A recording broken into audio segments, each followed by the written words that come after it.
Those who come here with the idea of getting knowledge, even spiritual knowledge, come here as individuals aspiring to get something. That is the real difficulty. The seeker must disappear.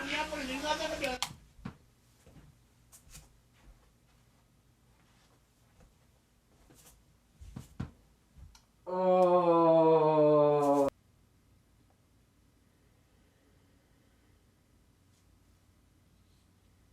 Doesn't matter. You all ready for this?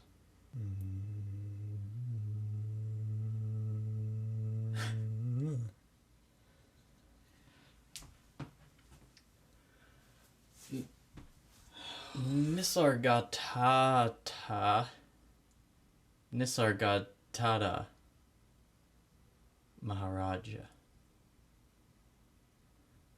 This video thumbnail has been in my mind for a long time. Yeah. Just waiting for this day. This is the day. I'm only the self. Let's hear it. Oh man, I'm not ready. Okay. There is absolutely no difference between me and others, except in my knowing myself as I am. I am all. I know it for certain and you do not. In reality, I am neither hearing nor answering. In the world of events, the question happens and the answer happens. Nothing happens to me. Everything just happens.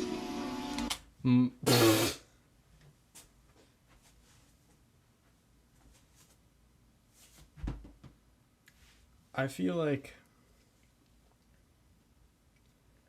the craziest part of all of this is that all the words that we hear from teachers is like them having to dumb down something to such a minuscule level and put it into English words.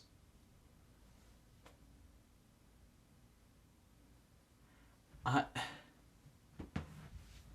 neither the questioner or the answerer. That gives me a reaction that I can't put into words. Yeah. My destiny was to be born a simple man, a humble tradesman with little formal education. My life was of the common kind with desires and fears. When through faith in my teacher and obedience to his words, I realized my true being, I left behind my human nature to look after itself until Holy smokes, look at his eyes. I left behind my human nature to take care of itself.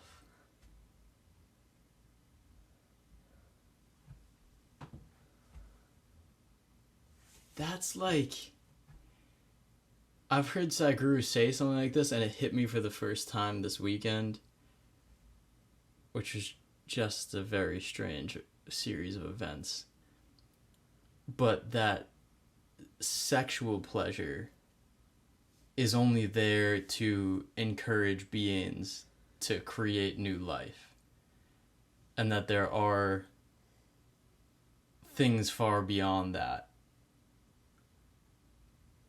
And what he just said is like, I left my body to take care of itself. Like, this thing is going to eat when it's hungry. Oh. It's going to drink when it needs water.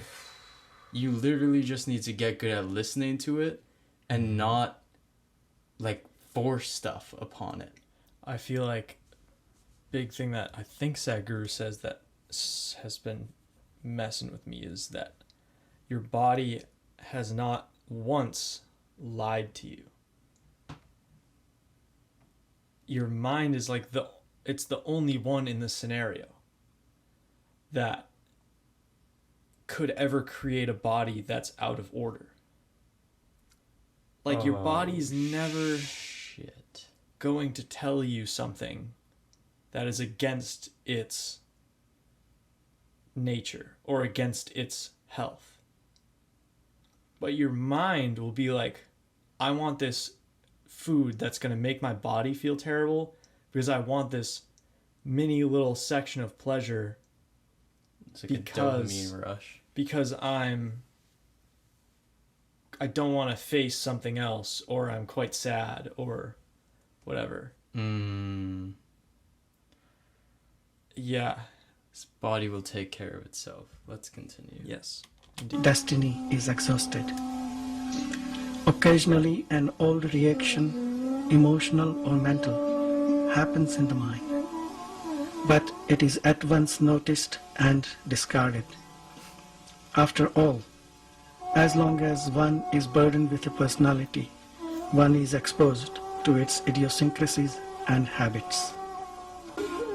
When I met my guru, he told me, "You are not what you take yourself to be. Find out what you are. Watch the sense I am. Find your real self." I obeyed him because I trusted him. I did as he told me. All my spare time I would spend looking at myself in silence. And what a difference it made, and how soon. It took me only 3 years to realize my true nature. My guru died soon after I met him, but it made no difference. I remembered what he told me and persevered. The fruit of it is here with me.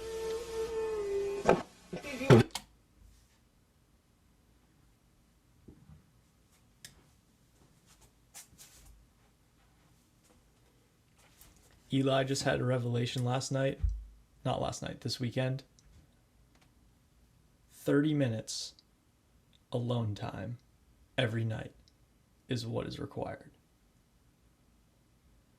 Not just of himself, but how broad would you say? It literally felt like I just needed to tell everyone. Yeah. But like such a...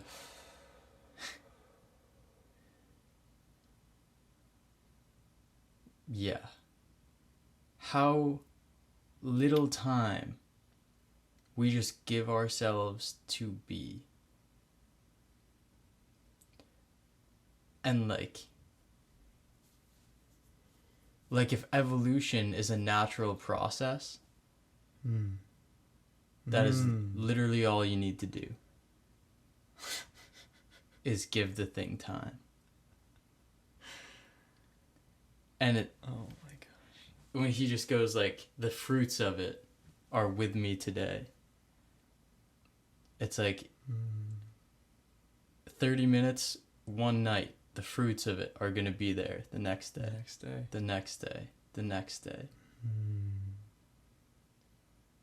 Said he looked at himself in the mirror whenever he had any time, just in silence. Oh my word. And I still just... It is beautifully unfathomable to me how something like realization of the self can be permanent.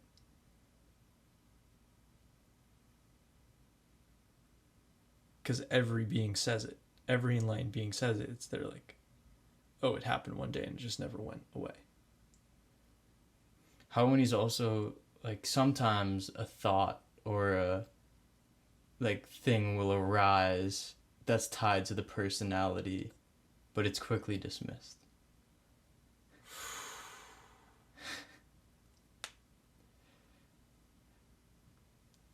Like imagine just the amount of time that it took you to bounce back into consciousness. Just gets minimized.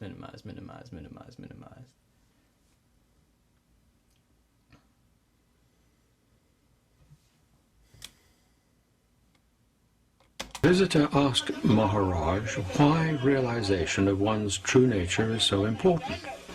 Without realization, you will be consumed by desires and fears, repeating themselves meaninglessly in endless suffering. Most of the people do not know that there can be an end to pain. But once they have heard the good news, obviously going beyond all strife and struggle is the most urgent task that can be. You know, We were just talking last episode when we reviewed Sadhguru's Karma book, how it's like once, and Eckhart Tolle says as well, like once awakening begins, there's literally no reversing it. It becomes like the only thing that matters. It becomes like the only thing that you care about, in a way. It's like this. It's as if it's as fundamental to your spiritual nature to seek out realization as how fundamental it is to your physical body to seek out like food and water. It's like once you do that, it's like, and again, both ways, your mind can deny. Like your mind can deny the fundamental needs of your body. Wow. And your mind can deny the fundamental, like the pull from your spirituality.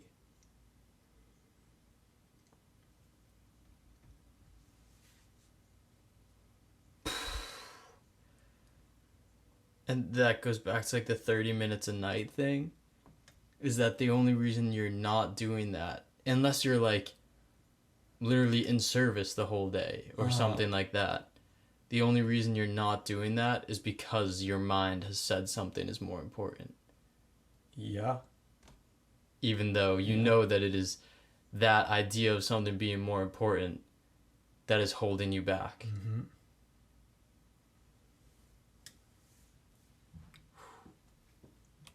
that you can be free, and now it is up to you.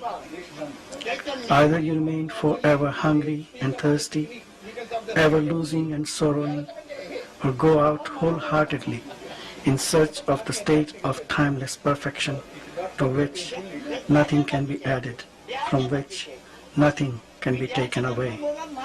In it, all desires and fears are absent, not because they were given up, but because they have lost their meaning.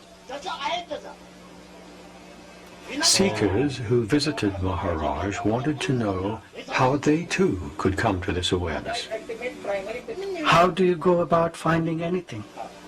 By keeping your mind and heart on it. Interest there must be, and steady remembrance. To remember what needs to be remembered is the secret of success. You come to it. To remember what needs to be remembered is the secret to success. You could apply that quote to anything.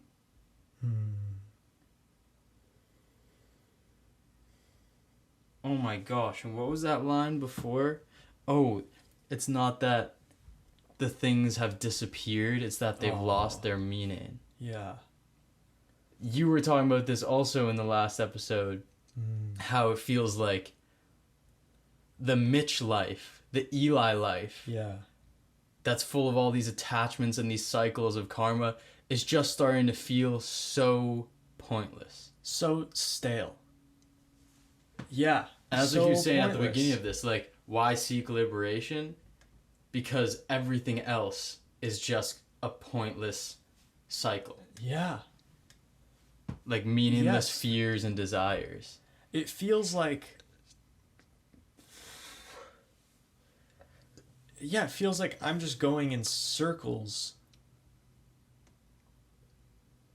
anytime outside of the times where I feel like I've arrived. Like there's those certain times where it just feels like, oh, I've arrived. I'm who I am. Finally. But any other time, it feels like I'm just bound to just fall back into the cycles, which are just perpetual. And in that sense, just like you're saying, just feels absolutely pointless. So then for me, it's like, what else is more worthy of my attention? See, one part of me says that, but then the next moment my mind backtracks on that exact statement. It just did. My mind was tracked somewhere else during that statement. I was like, that was funny. That was ironic. How it goes. Yeah. And then, good thing you're standing here, because it's a good reminder. Oh, right. All right. We're trying to be conscious. Have fun with that. Yeah, that's a good point. No try. Oh, that Yoda line? There is no try, only do and do not. Oh, that came to me the other day. Like 2 days ago. I don't know why, but it was just like running through my mind. There is no try, only do or... Yeah, I'm gonna have to sit with that. Through earnestness, seek a clear mind and a clean heart. All you need is to keep quietly alert, inquiring into the real nature of yourself. This is the only way to peace. All happens by itself. Neither the seeker nor the guru does anything. Things happen as they happen.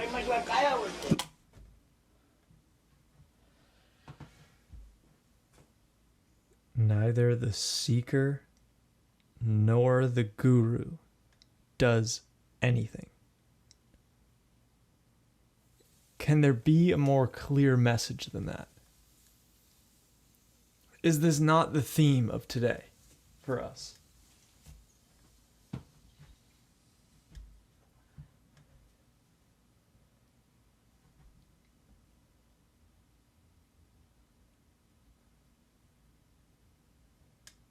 You can't do anything. You're not the one doing it. Oh my lord.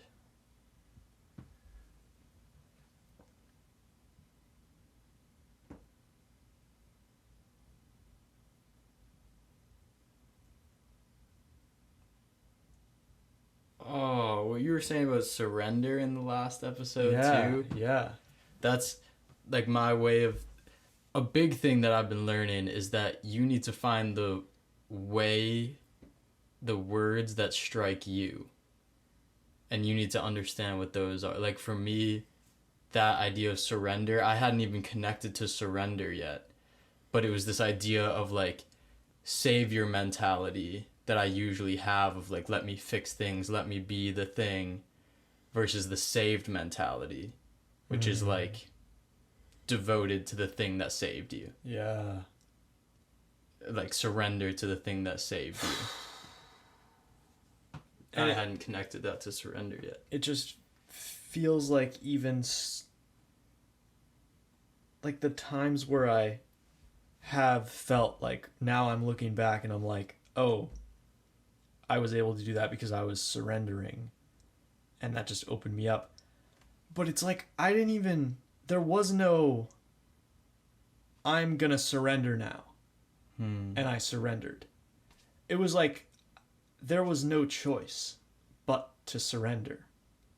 And so my mind couldn't play that game of, I'm gonna choose right now to surrender.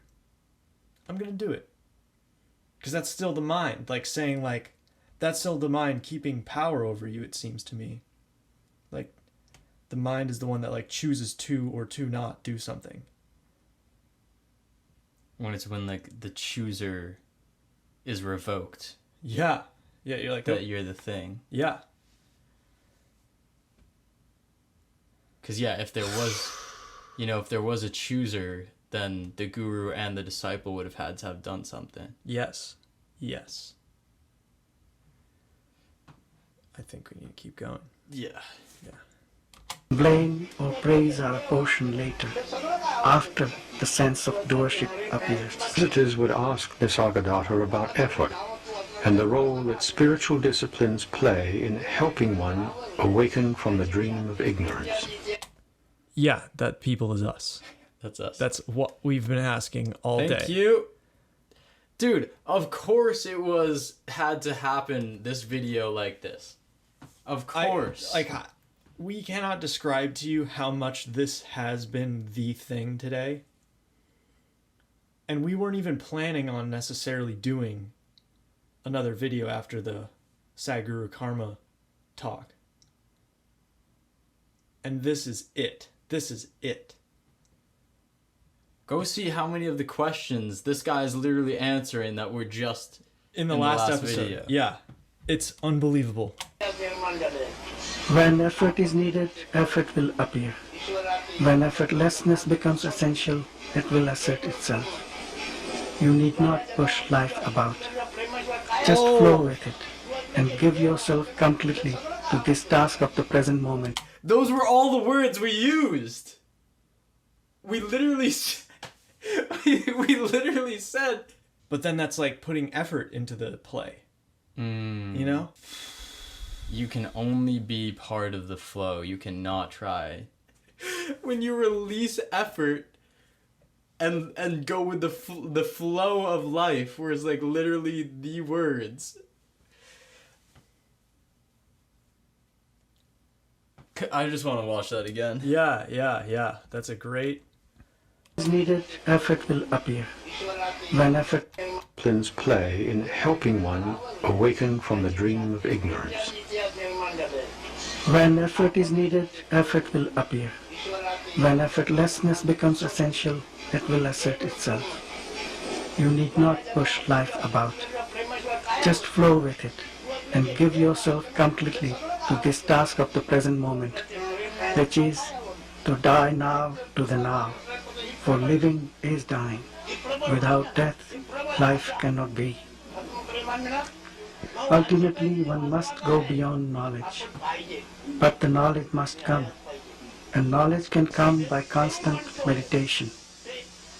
By meditating, the knowledge I am gradually settles down and merges with universal knowledge, and thereby becomes totally free, like the sky or space. Those who come here with the idea of getting knowledge, even spiritual knowledge, come here as individuals aspiring to get something. That is the real difficulty. The seeker must disappear.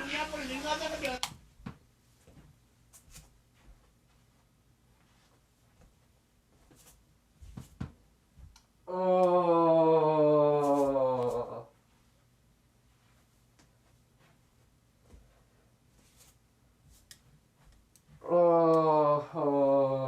Oh, no. Yeah.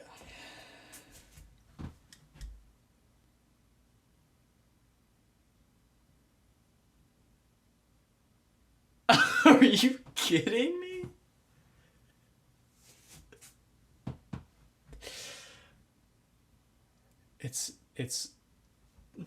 It's so contrary to everything ever. Because once you taste a bit of this, it's like your focus can't go anywhere else. And anything else that in your life that you have so much focus on, like say you became at one point obsessed with a sport or with doing art or with pursuing a career or with making a YouTube channel, whatever. It's like that becomes like your greatest desire. It's so hard for it not to. And with this, it seems that it is unfathomable for me to even conceptualize something that could hit me more, that makes me, you could say, desire something anymore or have more obsession about. And so it's as if that, like, this would be the hardest scenario to remove the desire and the seeking from. But it is what's required. And the only it's like who would have ever thought that freedom is the relinquishment of yourself. You know, like,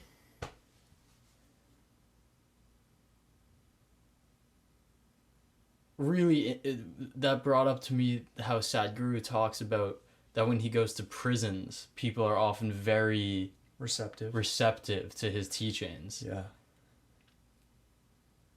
Which you're like, they are the least free people on the planet. They're literally in a cage. Yeah. And they can see what can be free. Mm-hmm. Because he says that they know what being in a cage is like because they're physically in it, and we're all in cages who aren't in jail, but we're able to be like, no, I'm not in a cage. I'm free. Look, I mean, I don't have any bars around me. And then you also grip so hard to that idea of freedom. Oh man. Let's keep going. When you know your real nature, the knowledge I am remains. But that knowledge is unlimited. It is not possible for you to acquire knowledge. You are knowledge. You are what you are seeking. Your true being exists prior to the arising of any concept. Dive deep within yourself and you will find it easily and simply. Go in the direction of I am. All exists in the mind. Both mind and body are intermittent states.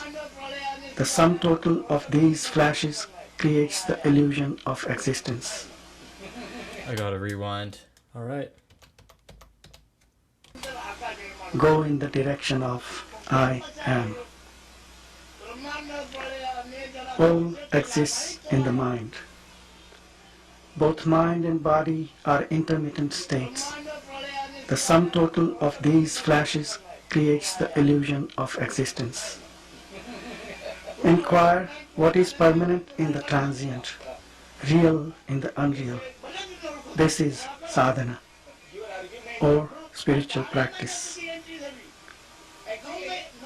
All those who have realized on the spot, by mere touch, look, or thought, have been ripe for it, but such are very few. The majority needs some time for ripening. Sadhana is accelerated ripening. How is one to approach this awareness? I just need a pause. Yeah. Sadhana is accelerated ripening. Giving yourself that space to slowly peel away, or quickly peel away. Yeah, that's the crazy thing too, is like the timeline that you create for yourself is probably very limiting. Because it's like, it could all happen in a moment, and if you forget that, your mind could be like, no, it doesn't. You know, this is probably going to take years. And what if that's the thing that stops you?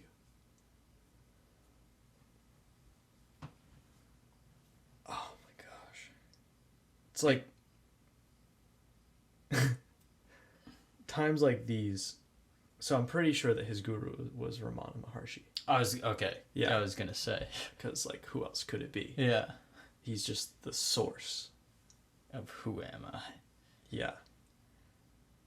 It's times like these that makes me wonder why I put any effort into anything besides being in the presence of a real guru.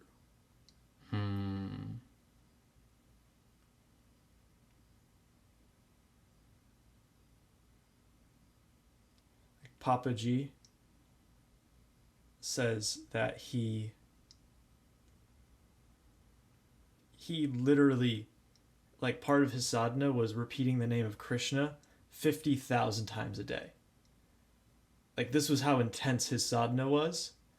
And he said he met with Ramana Maharshi twice. Bang, second time. He was like, if I had just met with him earlier, years would have been chopped off of my sadhana, and I would have realized. And it feels like for me right now,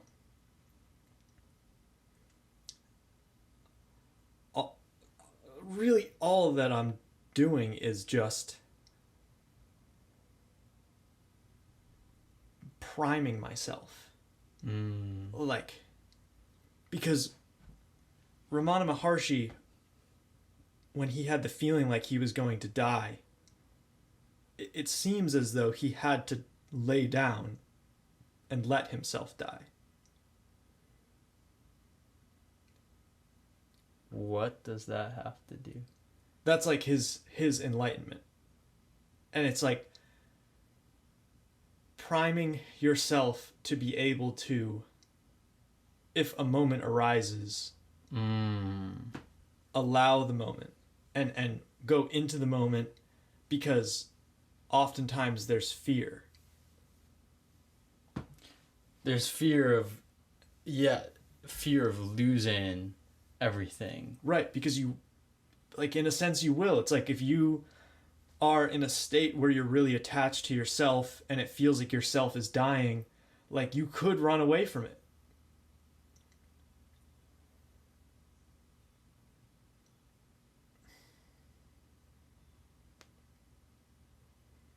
And the loveliest part about this all is that everything I just said, so silly. Doesn't matter.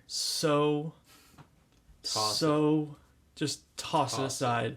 Don't listen to any of it. Because every time I do, good luck to me.